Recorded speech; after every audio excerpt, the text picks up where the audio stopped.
My name is Victoria Ashford. I'm 34 years old. For most of my life, I believed being a good daughter and a good sister meant sacrificing more than everyone else. I believed family loyalty meant giving money, giving time, giving patience, giving second chances. I thought that if I kept showing up, eventually my family would appreciate everything I had done for them. I was wrong. The moment I finally understood that happened at my own wedding reception. Under strings of warm lights and flower arrangements I had spent months paying for, my younger sister, Madison, walked straight toward me holding a glass of champagne. At first, I thought she wanted a toast, a photo, maybe even a rare moment of kindness. Instead, she stopped directly in front of me, smiled, and slowly poured the entire glass down the front of my wedding dress. The cold liquid soaked through the fabric instantly.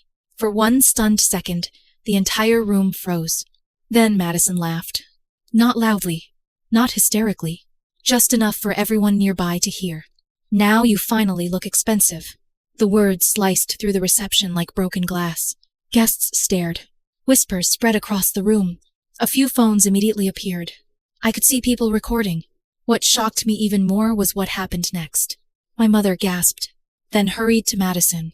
Not me. Hea. She wrapped her arms around my sister, as though Madison were the victim, as though she were the one who had been humiliated. My father stood frozen beside the dance floor. My husband, Derek, looked completely stunned. I remember staring at them and feeling something inside me crack, not because of the champagne, not because of the embarrassment, because in that moment, I finally saw the truth. This wasn't an isolated incident. It was simply the latest chapter in a story that had been repeating for years. Madison's tuition, Madison's apartment, Madison's groceries, Madison's emergencies, Madison's endless crises. Every time she needed something, everyone somehow found their way back to me. You're the responsible one. You're successful. You're helping family. Those words had followed me for years. What nobody mentioned was that the help never stopped. A credit card had been opened under my name years earlier. Originally, it was supposed to help Madison during a rough semester. Temporary support. That's what everyone called it. Temporary turned into years. And before I realized it, I was funding almost every corner of her life. When her car broke down, I paid. When rent was late, I paid. When tuition deadlines appeared, I paid. Whenever Madison made a mistake, somehow I became the solution. Standing there in my ruined wedding dress, I suddenly saw the pattern clearly. She didn't respect me. She depended on me. And dependency without gratitude eventually turns into entitlement. The rest of the reception passed in a blur. People tried to act normal. Music continued. Dinner was served. But something had changed. Inside me, a door had quietly closed. Hours later, after the guests left, Derek and I returned to our hotel suite. The room overlooked the city skyline. The view should have been romantic. Instead, I sat silently on the edge of the bed, staring at my laptop. Derek sat beside me. He didn't pressure me, didn't tell me what to do. He simply waited. Finally, he asked softly, "What are you thinking?" I stared at the screen, at the account that had quietly drained thousands of dollars from my life. Then I answered, "I'm done rescuing her." For a moment, neither of us spoke. Then Derek nodded once. Not surprised, not relieved, just understanding. I logged into the account. The tuition portal was still open. Apparently, Madison had used my laptop earlier that day while getting ready. I scrolled through the payment history. The number made me physically sick. More than $18,000 in less than a year. 18,000. I imagined every late night I had worked, every extra project, every weekend, sacrificed. And there it was, vanishing into someone who had just humiliated me at my own wedding. My cursor hovered over the settings. For years, I had hesitated, made excuses, given one more chance. Not tonight. I locked the card, removed her access, canceled every automatic payment, deleted every authorization. One click, then another, then another. When I finally closed the laptop, it felt strangely quiet, like a machine that had been running non-stop for years had finally been switched off. The next morning, I was brushing my teeth when my phone exploded with notifications. Madison, question marks, missed calls, texts, Emails. Panic. Then came the forwarded university notice. Payment failed. Enrollment suspended. Registration locked. I stared at the screen for several seconds, then set the phone down. 10 minutes later, my mother called. I ignored it once. She immediately called again. This time I answered. "Victoria," she said breathlessly. "Something happened to Madison's tuition." I looked at my reflection in the mirror. Water dripping from my wedding day hair. Mascara stains still faintly visible. "Then," I replied calmly, "ask your favorite daughter," and hung up. By afternoon, the family group chat looked like a battlefield. Confusion, anger, guilt, blame. The messages arrived so fast I could barely read them. I didn't answer a single one. For the first time in years, I let the silence speak for me. That evening, another voicemail arrived. My mother sounded desperate. Madison was devastated. Her future was at risk. Her academic career could be ruined. I listened without emotion, because all I could think about was champagne dripping down my wedding dress while my family rushed to comfort the person who poured it. 3 days later, Derek and I boarded a flight for Maui. We had originally planned to leave a week later. After the wedding, we changed our minds. I needed distance. I needed air. Most of all, I needed to remember what life felt like when every emergency wasn't mine to solve. As the plane lifted above the clouds, I turned my phone off completely. And for the first time in a very long time, I felt free. By the 3rd day of our honeymoon, the constant anger I'd carried for years had started fading. Not disappearing, just changing shape. There is a difference between being angry and being finished. Anger still hopes. Finished doesn't. Derek and I spent our mornings walking along the beach, and our evenings sitting beneath orange sunsets that looked almost unreal. For the first time in years, my life wasn't revolving around Madison's latest disaster. Then my phone buzzed. Another voicemail from my mother. I almost deleted it without listening. Almost. Instead, I pressed play. Her voice sounded exhausted. Not angry. Not defensive. Exhausted.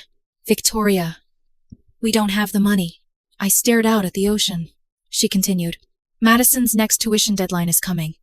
If she isn't reinstated, she could lose her housing too." For years, those words would have triggered immediate panic inside me. I would have opened my banking app before the call even ended. This time, I simply listened, then deleted the voicemail. Derek glanced at me from across the balcony. "Everything okay?" I surprised myself by smiling. Not my problem anymore. The words felt strange, powerful, necessary.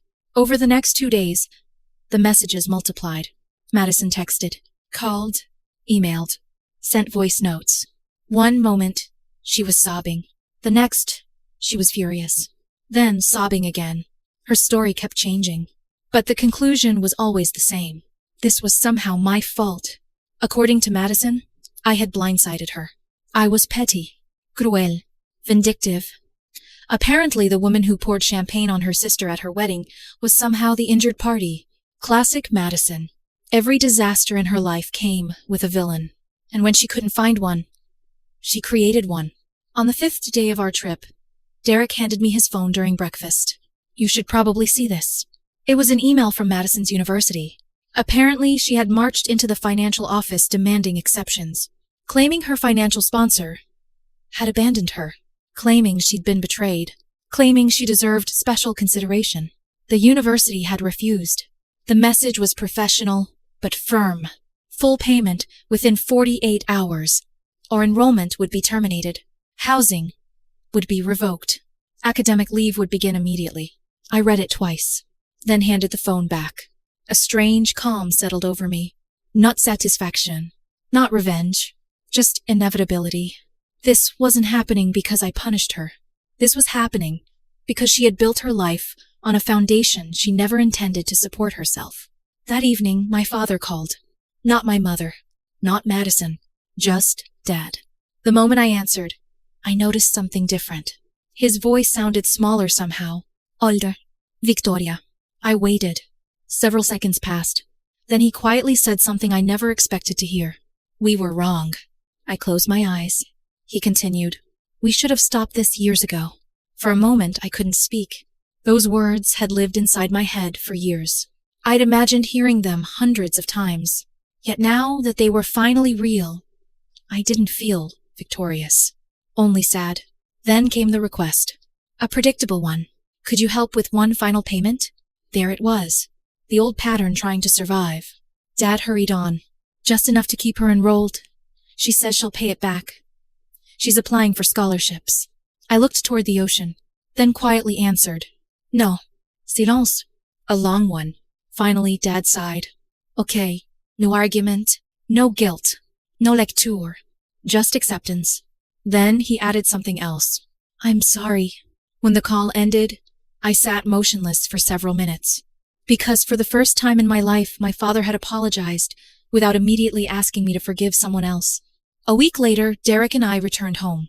My phone contained 47 unread messages.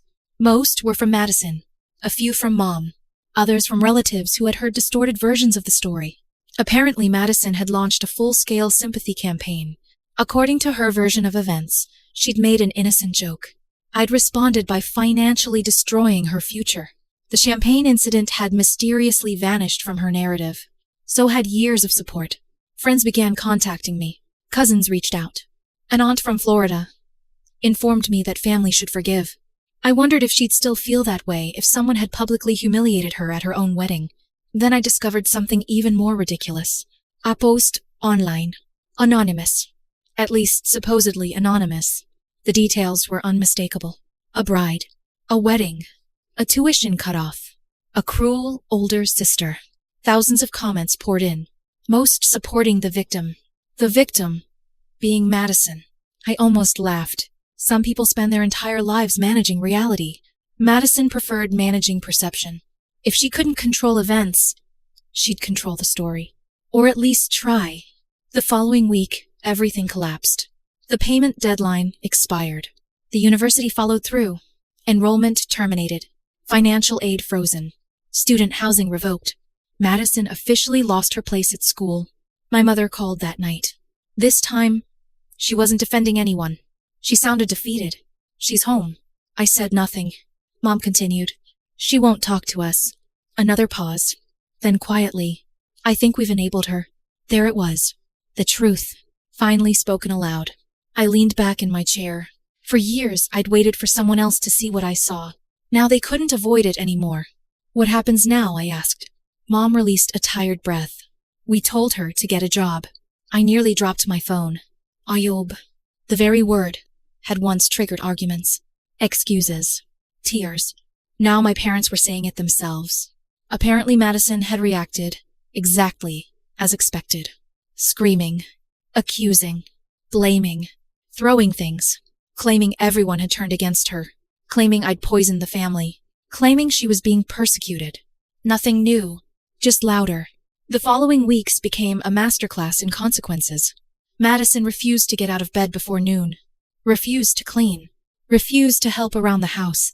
She demanded grocery deliveries, Uber rides, shopping money. Every request ended the same way. No. And every no triggered another explosion. One night, she threw her phone against a wall. Another day, she shattered a ceramic vase during an argument with Dad. The vase missed him by inches. When Mom told me that part, a chill ran through me. Because for the first time, the situation had stopped being dramatic. It had become dangerous. Are you scared of her? I asked. The silence before Mom answered told me everything. A little. I closed my eyes. Years earlier, I had been the only person saying boundaries were necessary. Now my parents were living inside the consequences of never creating any. Then hold the line, I told her. If you give in now, nothing changes. To my surprise, she agreed. 3 days later, a text arrived. Only 3 words. She moved out. I stared at the message. For a moment, I felt nothing. No relief. No triumph. No sadness. Just stillness. After years of chaos, stillness felt unfamiliar. And somewhere deep down, I knew the real story wasn't over yet. Because people like Madison rarely accept consequences quietly. For years, every crisis in my family had ended the same way. Madison would create chaos. Everyone would panic. And eventually someone, usually me, would step in and fix it. This time, nobody did. After moving out, Madison disappeared. At least temporarily. My mother didn't know where she was staying. My father didn't know either. No one did. She had stormed out after Dad informed her that beginning the following month, she would be expected to contribute toward rent, buy her own groceries, and maintain a full-time job if she wanted to live at home. The conditions weren't unreasonable. They were basic adulthood. To Madison, they sounded like betrayal. She packed 2 duffel bags, emptied what little money remained in her checking account, slammed the front door, and left. And for the first time in her life, nobody chased after her. No desperate phone calls. No emergency deposits. No promises. No resques. Just silence. The silence lasted nearly a week. That alone was shocking. Madison lived online. If she was happy, everyone knew. If she was angry, everyone knew. If she was suffering, she usually turned it into a public performance. Yet suddenly there was nothing. No posts. No stories. No cryptic quotes about betrayal. No dramatic captions. Nothing. Then, without warning, she resurfaced. A single photo appeared on her Instagram story. A blurry mirror selfie in what looked like a cheap apartment bathroom. The lighting was terrible. The smile looked forced. The caption read, "Starting over. Watch me." No location. No details. No explanation. But I knew Madison. That message wasn't confidence. It was advertising. She wanted everyone to believe she was thriving. She wanted the audience before she had the success. 2 days later, reality arrived. One of Madison's former roommates messaged me privately. We barely knew each other. We had met exactly once. Still, she felt I should know. According to her, Madison had convinced 3 girls to let her stay temporarily. A week had turned into nearly a month. New rent. No groceries. No cleaning. No contribution. The same pattern. Different address. She borrowed clothes without asking. Left dishes everywhere. Occupied the bathroom for hours. She claimed she had landed a retail job. Apparently, she never showed up for training. Then blamed management. Again, I wasn't surprised. For years, Madison believed responsibility was something that happened to other people. Meanwhile, something unexpected was happening at my parents' house. Peace. Not immediately. Not perfectly. But gradually, the constant emergencies disappeared. My father picked up a weekend side job. Not because he needed it desperately. Because he wanted to. He said it felt good earning money for goals that actually belonged to him. My mother started therapy. Real therapy. Not another conversation about how everyone needed to understand Madison better. Actual therapy focused on her own life. Her own choices. Her own happiness. One afternoon she called me and quietly said something that nearly brought me to tears. "I owe Derek an apology." I sat in silence. She continued. "For the wedding. For everything. It wasn't dramatic. It wasn't emotional. It was honest. And somehow, that mattered more. The family I'd spent years trying to save was finally saving itself. Not through miracles. Not through forgiveness. Through boundaries. One evening, Derek and I were eating dinner when my phone buzzed with a text from an unfamiliar number. Attached was a photograph. Nothing else. Just a photograph. In it, Madison sat alone on a curb. Beside her was a suitcase and a black trash bag. Her makeup was smeared. Her shoulders slumped. She looked exhausted. Defeated. Human. I stared at the image for a long time, wondering who sent it. Wondering why. Wondering whether it was bait. A trap. En invitation. Eventually I locked my phone and returned to dinner. I didn't reply. A few days later, Mom called. Madison had returned home. Again. But this time things were different. My parents let her sleep. Let her shower. Let her eat. Then, they sat her down. Dad explained the rules. Full-time employment. Rent, contribution. Personal responsibility. Buy your own groceries. No exceptions. No negotiations. According to Mom, Madison exploded. She screamed. Accused them of abandoning her. Accused them of loving me more. Accused them of kicking her while she was down. Then my father said something none of us expected. Something that later became one of my favorite sentences. "You're not down, Madison." He looked directly at her. "You're just finally standing on the same ground as everyone else." For once, nobody backed down. An hour later, she packed her bags. Again. And left. Again. Only this time there were no tears. No speeches. No dramatic exits. Just the sound of a closing door. A month passed. Then, another. No calls. No emergencies. No midnight crises. No family wars. It was the quietest period of my adult life, and I hadn't realized how badly I needed it. My relationship with my parents slowly transformed. Without Madison constantly occupying the center of every conversation, we discovered there were still other things to talk about. Normal things. Life. Work. Marriage. Future plans. I visited one Sunday afternoon and noticed something almost shocking. Nobody was walking on eggshells. Nobody was measuring every word. Nobody was waiting for the next explosion. Mom asked about married life. Dad joked about Derek's terrible grilling skills. We laughed. Actually laughed. It felt like recovering something we'd lost years earlier. Then came the letter. No return address. Just my name, written across the envelope. The handwriting was messy, rushed, but unmistakable. Madison. I opened it slowly.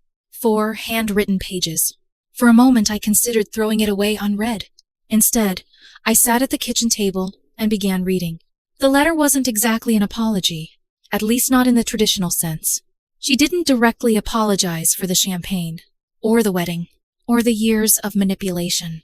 Instead, she explained, she wrote about feeling compared to me, feeling overshadowed, feeling inadequate. She described watching me build a career while she struggled to find direction. Some parts sounded honest, others sounded like excuses. Most were probably both. Then I reached a paragraph that stopped me. I wanted to hurt you that day because I thought you had everything and I had nothing. I read the sentence twice, then continued. But hurting you didn't make me feel better. It made me feel smaller. And now everything is quiet, and I don't know who I am when I don't have someone else to blame. I stared at those words for a long time, longer than I expected. Because for the first time in years, I wasn't reading manipulation.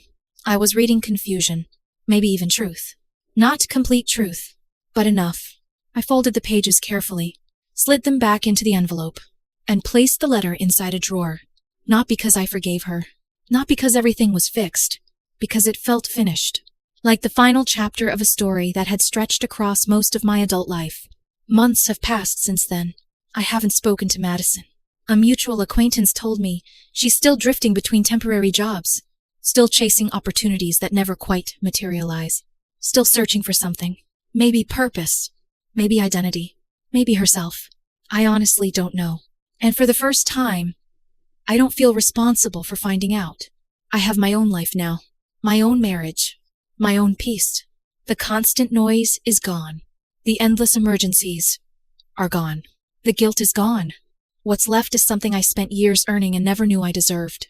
Silence. Not lonely silence. Not empty silence. The kind of silence that arrives after surviving a storm. The kind that reminds you what calm feels like. And after everything that happened, I've never been more certain that peace isn't something you're given. It's something you finally choose.